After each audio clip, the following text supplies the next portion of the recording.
Okay, good morning, class. Once again, I'm going to go over a project for you that is due for Social Work 300.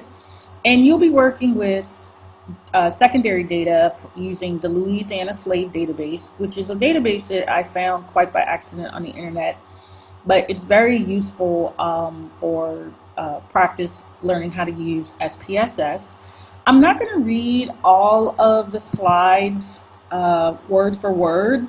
I will place a copy of this PowerPoint presentation into Blackboard for you. Also, of course, I'm sure you realize that because you are seeing this as a movie file, you can pause or rewind as needed. One of the things you need to do first is download the required readings about the slave database so you'll get a better idea of what this database, the information that this database contains. Make sure you download the code book, print this, and put it in your notebook because you're going to need to refer to it. And then when you're in the social work computer lab, you can download the actual slave database in a SPSS.dat file. And I will probably review that in class, or at this time you probably know how to do it, so you'll be fine.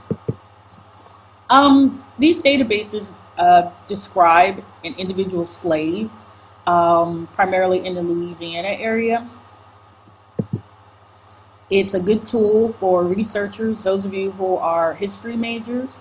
You might find some usefulness for this particular assignment for your other classes in, writing papers. Obviously, don't write the same paper that you did for me, but there's definitely enough information in the database that you could just write volumes on the information contained.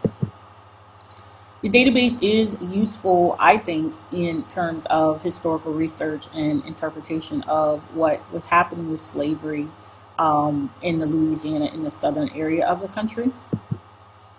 Once again, let me reiterate, make sure you download the database. And you will be using a format that's in your textbook. Actually, you're using the format that's used for annotated graphs to communicate your findings from the variables that you're going to utilize. A couple of notes. Since this database is very large, you need to be patient when you're running the data. Sometimes you need to look in the lower left-hand corner of your screen, and SPSS will tell you that it's either processing the data or the command that you told it to do. It's running your frequencies, etc., crosstabs or whatever, or SPSS processor is ready. You will create charts for this assignment using the charting feature tool in SPSS, and you are only to use SPSS to create charts for this assignment. How will I know? Because they look very different from other charts. Make sure you download the code book and read it in order to run the variables that you need. Otherwise, the variables will be meaningless to you. In the original instructions, it suggests that you select from any of the 5 following, but I've actually changed this around a little bit. You're going to actually create a code book of the following variables that are here.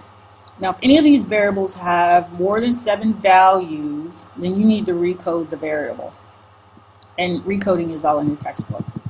That way, say for example, something like skill group, you see the value label, you see your frequency, your percentages, it even tells you how many cases are missing and how many are valid.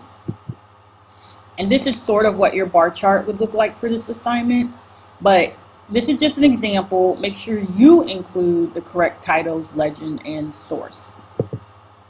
This is just some extra information. You'll see this in the PowerPoint.